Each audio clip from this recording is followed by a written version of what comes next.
श्री स्वामी समर्थ मंडळी, नमस्कार. आपल्या चॅनलमध्ये तुम्हा सगळ्यांचे स्वागत आहे.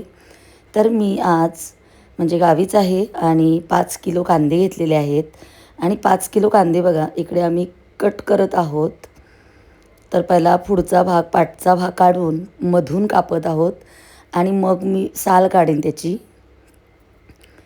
तर बघा अशा पद्धतीने मागचा भाग आणि पुढचा भाग काढून झालेला आहे आणि आता मधून कट मारून जे वरचं कांद्याचं कवर आहे तर ते मी काढत आहे.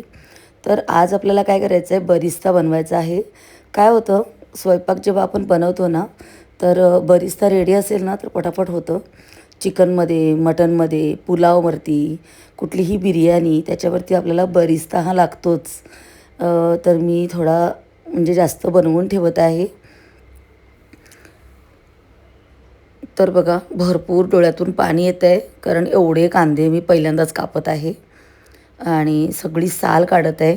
आता हे 5 किलो जे कांदे आहेत ना, हे कट केल्यानंतर याच्यावरती मी मीठ लावणार आहे. आणि काल मी चकल्या बनवल्या होत्या, तर चकलीचं तेल कढईमध्ये आहे, तर त्याचमध्ये मी हा बरिस्ता बनवणार आहे. तर बघा इकडे कांद्यालाच बऱ्यापैकी मीठ लावून ठेवलेलं आहे मी आणि एक मोठा टोप आणि एक परात भरलेली आहे. तर इकडे पाहू शकता मी तेल तापत ठेवलेलं आहे. तेल बऱ्यापैकी चांगलं तापलेलं आहे. 1-2 कांदा घालून बघितलं आहे आणि मग मीठ लावलेला जो कांदा आहे ना, त्याला थोडं मिठाचं पाणी सुटलं. मग तो चांगला हाताने पिळून घेतला, नितळून घेतलं त्यातलं पाणी आणि मगच बघा हा बरिस्ता बनवत आहे. तर बऱ्यापैकी अगदी कमी प्रमाणात पहिला मी बनवून घेते. कमी प्रमाणात टाकत आहे आणि जसा जसा अंदाज येईल ना तसा तसा मग जास्त प्रमाणात कांदा घालून अशा पद्धतीने बरिस्ता माझा अगदी कुरकुरीत असा सगळा करून तयार होत आहे.